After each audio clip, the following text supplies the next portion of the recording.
Okay, hear me out. I know what I said last week about 9 a.m. coffee. And I'm not backing down from that. But I gotta tell you, 10 a.m. coffee might be even better. What's happening, everybody? Justin, Bridgewater's Finest on YouTube, Blockbuster_guy on Twitter. Welcome to week 19 of my weekly CFL football pick show for the 2024 CFL season. Just 3 short weeks remain in the 2024 regular season before we're on to the playoffs, baby, and the playoff picture has definitely begun to take focus. As a matter of fact, we now know all but one of the teams who will be competing for the 111th Grey Cup. We know the Montreal Alouettes have already clinched the East Division. We know the Winnipeg Blue Bombers are out in front in the West Division and have clinched a home playoff game, but have not yet clinched the division. We know BC and Saskatchewan, they are in the West, and we know that Ottawa kind of backed their way into a playoff spot in the East. The only thing that's left up for grabs is Toronto or Hamilton. The Ticats are unfortunately on bye this week, so their fate not necessarily in their own hands, but our fate was in our own hands last week, and we came up with a winning week. 5-4 across all the picks last week, including going 3-0, picking the games straight up last week, which is really nice. Has me a full 14 games over 500, just picking the league straight up this season, which is a nice place to be. Does mean I was unfortunately underwater on both of the betting picks. I was 1-2 against the spread and 1-2 over under, but I'm 38-32 against the spread, 37-33 over under. All those numbers are looking fine. And I guess the old saying is true, better late than never. CFL Fantasy, I crushed it in CFL Fantasy last week. A week 18 score of 134.8. How good was that? Inside the top 55 across the entire game. I was 53rd overall in week 18 in CFL Fantasy, including a top 5 finish last week in Derek Taylor's league, which I believe is still the largest CFL Fantasy league across the game. 1,811.7 points on the season has me now inside the top 2,200 overall. So we really took a rocket ship about 500 spots straight up last week, and now just outside the top 260 in Derek Taylor's league. My most outstanding player from last week, I'm giving it to Brady Oliveira. He put up 23.2 points, but it's worth pointing out 5 of the 7 members of my roster put up at least 18.5 fantasy points or more. And if you don't believe me, here's the team from last week. Soak it in. We're back to a 4-game slate here in week 19 in CFL action. The Argos are coming off the bye, and they are in Winnipeg taking on the Bombers. We've got the Elks traveling to Calgary to take on the Stampeders. We've got BC in Saskatchewan taking on the Riders, and the Ottawa REDBLACKS and Montreal Alouettes both come off the bye, this game taking place in Montreal. And I gotta tell you, this week's episode is very much straight off the dome. Basically what I mean by that is this: not nearly as much prep went into this week's show as have gone into most of the episodes for the rest of the season. And before anybody has like a visceral negative reaction to that, we're just going to have fun this week. This week, more than I think maybe any other week for the rest of the season, I'm very much invested in the storyline of the thing. Because again, we don't know the full playoff picture. We don't necessarily know, who's going to be playing host to the East semifinal, who's going to be playing host to the West semifinal. We don't know one of the playoff teams in the East Division. The West Division, like the number 1 seed, is still up for grabs. There's so many storylines coming into week 19. I just dove straight into the story. So a lot of this is going to be very off the cuff, less like a statistical analysis like I normally have. We're just going to have fun this week, and we're going to see if we can't find the path to the story that I think we're going to have. So we look at that first matchup, the Toronto Argos on the road in Winnipeg taking on the Bombers. Again, Toronto coming off of the bye last week. The Bombers, as I mentioned, have clinched a home playoff game, but have not yet clinched the West Division. So they still have plenty to play for in this game. And again, the Argos haven't even clinched a playoff spot because there's Hamilton just holding on for dear life at the end. So no resting, I don't think, for the Bombers in this context. They still have a bye week before the end of the regular season. And then, of course, presumably, if they win the West Division again for, the 4th or 5th straight season, they'll have the bye straight to the West Final. So no contemplation here, I don't think, of resting any starters. Winnipeg should be at full power. Toronto should be at full power. The Argos are rested, but they've been pretty average lately. I've used this terminology a lot this year, very Jekyll and Hyde. You'll have a great Toronto Argos performance, or you'll have a crummy Toronto Argos performance, and it doesn't feel like there's a lot in between. And again, if we're investing in the storyline aspect of this, the storyline is the East Division coming right down to the wire, so that can't happen if the Argos win.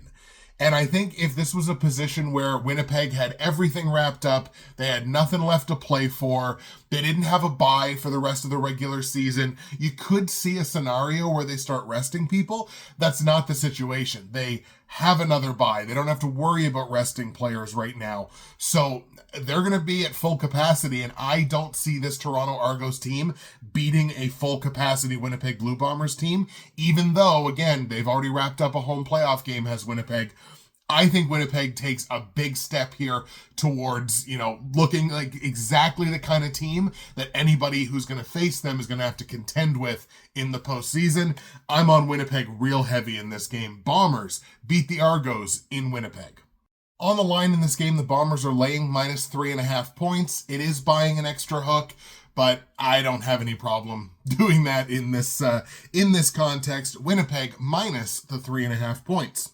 Total in this game set at 49.5 points. The Bombers, I think, have gone under 8 of their last 10 games or something ridiculous like that. I think they've only hit 3 overs all season. So let's take an under in this one as well. Bombers win. Bombers cover the -3.5. Under the 49.5 point total. Give me a 28-17 final. Elks and Stampeders are up next. These are both non-playoff teams in the West Division, but right now they kind of feel like polar opposites. I said it on Twitter. I might have even said it on this show last week. I think I did, where it's not a big problem to me if the Elks don't make the playoffs. Calgary missing the playoffs for the first time in 20 years is very much a big deal. Again, it's their first miss since 2004. The Elks, this is their 4th straight playoff miss. So I'm not saying they should be happy with it, but it's not a catastrophe. For the Stamps, this kind of feels like a catastrophe, and it feels like the precipice of big changes upcoming in Calgary. Kind of like what we saw in Edmonton this year. So again, they feel like polar opposite teams, whereas Edmonton feels very much like they're still doing this, and Calgary just feels like they're in a free fall. I think the big storyline in this game for me, aside from that, is whether or not the Stampeders will consider giving an extended look to another quarterback. They've got Matt Shiltz on the roster. He was the backup last week. They played Logan Bonner for a start earlier this season. He had 5 interceptions, so that might not be the thing. But do they give Matt Shiltz an extended look as the starting quarterback for the rest of the season? It's a lost season. There's nothing you can do about that. So I'm just curious as to whether they maybe give another quarterback an extended look here. If that's the case, I don't really know what to do with the Stamps on the offensive side. But I do feel pretty good about where the Edmonton Elks are right now, despite, whatever results last week, and despite the fact that they're not making the playoffs. I feel like this team is in a good place. They need to kind of continue on the trajectory that they're going. I feel pretty good about the Elks this week, honestly. I know the game's in Calgary, and the Stamps found most of their success at home this year, but I'm going to take the Elks here. I like Edmonton to go into Calgary and beat a very deflated Stampeders side. So let's take Edmonton to beat Calgary. On the line, the Stamps are marginal home favorites here at -1.5. Obviously, I like Edmonton to win. Give me that plus 1.5. Total in the game set at 51.5 points. I like the over here. Again, I don't trust Calgary's defense further than I can throw them, and Edmonton's offense has the potential to be absolutely game-breaking. So give me an over here. Let's go like a 33-21, something like that. Elks win. Elks cover the plus 1.5 and an over on the points. The BC Lions and the Saskatchewan Roughriders are up next here, and a Riders win this week. Here's the big storyline. A Riders win this week, I believe, clinches this as the home playoff game. I don't believe BC can then catch them to kind of overtake them, assuming this is going to be the matchup in the West semifinal. So if that being the case, that being the assumption anyway, if Saski wins this game, BC can't host that game. So there's plenty on the line here for the Riders. They want that home game, obviously.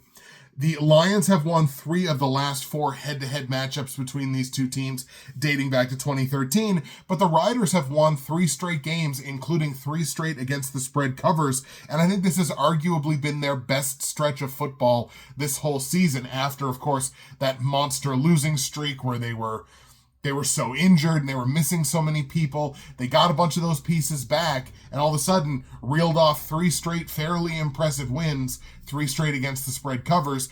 I feel like they're the team that's on the rise here, and they're going to be pretty desperate, I think, to lock up that home playoff game. So let's go ahead and take the Riders in this spot. Again, I think they're playing their best football of the season. Let's take Saskatchewan here at home to get the win over, again, a very game BC Lions team. And we project, anyway, that these two teams meet each other again at Mosaic Stadium in the West semifinal. On the line, the Riders are actually taking a single point here as a very marginal home dog. I like them to win, so give me that +1 against the spread. Total in the game set at 50.5 points. I think this is a pretty good number, but I'm going to lean over on it. I think the two teams, at least head-to-head, have been trending over. I think they've gone 3 straight overs, or 3 of their last 4 over, head-to-head dating back to last year. So let's stay on that trend and let's take a marginal over here. I'm going to go 28-24. And part of the reason I'm going to go 28-24 is if you take a peek back at last week, one thing I didn't mention off the top, remember that Saskatchewan-Edmonton game last week where I projected a final score of 28-24? That was the final score, 28-24. So I don't get a ton of perfect predictions, but I always like to kind of give myself the Barry Horowitz there and pat myself on the back when I do. So I'm going to go 28-24 here again. Hope that 28-24 magic for the Riders kind of sticks with me. Riders win. Riders cover the +1. Give me the over on the points. And the last game we're going to look at, a battle of the East Division, the Ottawa REDBLACKS in Montreal taking on the Alouettes. Both of these teams, again, coming off of their bye, and the Alouettes are a team that has nothing left to play for. They've already wrapped up the East Division. Not only do the Alouettes not have anything left to play for in terms of the standings, they also don't have any bye weeks left.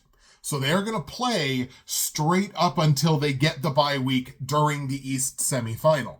The reason that I bring that up is that brings resting players onto the table.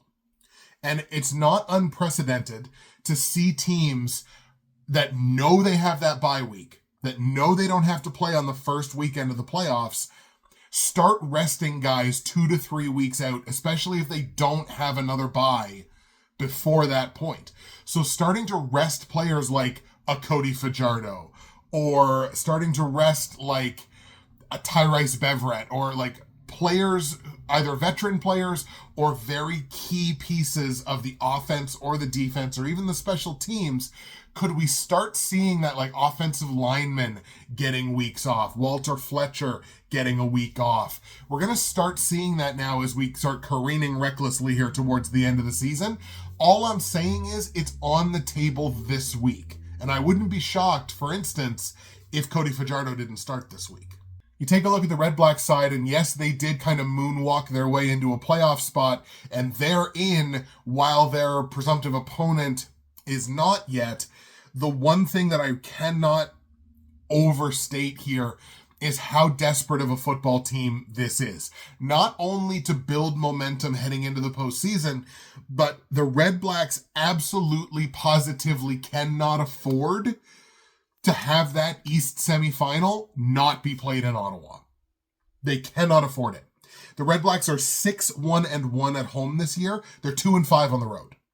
They cannot afford to play that game in Toronto. Or potentially play that game in Hamilton, although I don't know if Hamilton can catch them for that. In any case, they cannot afford to not play that game in Ottawa. So this is going to be a team that's going to come into this game not only looking to send a message saying like, hey, we'll see you again in the East Final, but desperate to win this game. Not just perform well in this game, win this game. They absolutely, positively need that home playoff game. To the point that I'm also going to say this. I expect this to be the absolute single best Ottawa REDBLACKS game of the 2024 season. Because this is paramount to a do-or-die game, as far as I'm concerned. I think the REDBLACKS need to win this game. That's the story. The story is, this is a game they cannot afford to lose. So I'm going to have them play like their lives depend on it because I personally think that they do. Let's take the Ottawa REDBLACKS on the road in Montreal, again against a team that's got nothing to play for, could be resting veteran starters. Let's take the REDBLACKS to get the win over the Alouettes. Vegas is not yet looking at this game the way that I am because Montreal are still 4.5-point favorites here at home, which totally makes sense. I feel like they would be heavier favorites, though, if this idea wasn't at least in somebody's head among the line makers. Obviously, I like Ottawa to win. Give me that plus 4.5, and I think the plus 4.5 is the smart play here, no matter which way you're going on this game. Total in this game is our lowest total of the week at 48.5 points. I still like this to go under. Again, if Montreal rests some starters, what is the upside of their offense? Not 100% sure, but I like the under in this one in a very close matchup. Give me a 23-21 final in favor of the Ottawa REDBLACKS. REDBLACKS win. REDBLACKS cover the plus 4.5. Give me the under on the 48.5 point total. So once again, since it is Tuesday morning at 10 a.m., the CFL Fantasy game has not yet unlocked, so I can't show you a fully polished and completed team. If I'm looking at my roster, my team this week, I'm going to have a number of Edmonton Elks on that team, I think. I'm going to have probably a number of Winnipeg Blue Bombers on that team, because again, they start the week, they still have stuff to play for, so give me some Bombers on that roster as well. Probably going to look at the Riders. Might even look at Trevor Harris at starting quarterback again. He had a fairly decent showing for me last week. Defensively, I think we're either going to look at Winnipeg or, depending on cost, I mean, I could even go with like an Ottawa or an Edmonton, because I think they're going to be, Ottawa's in a low-scoring game. Edmonton, I think, only gives up 3 touchdowns to Calgary. So I could look in any of those directions defensively. In terms of the sexy positions, the wide receivers and the running backs, again, going to be looking at the Edmonton Elks for sure. Going to be looking at Saskatchewan. Going to be looking at Winnipeg. Looking to fill that roster out with some studs. There you go, ladies and gentlemen. See, wasn't that fun? Wasn't that fun? It was a little different. Again, very storyline driven. But I like episodes like this every now and again. Let me know down in the comment section below what you think about this week. Who do you think is going to get that final Eastern playoff spot? Do you think Toronto winds up locking it up, or do we have to wait later in the season to see if maybe Hamilton has got a comeback up their sleeves? That's it for me, Justin, Bridgewater's Finest on YouTube, Blockbuster_guy on Twitter, along with my good friend 10 a.m. Coffee. Enjoy the games this week. We will see you again for week 20. Will we know all of our playoff teams? I don't think so.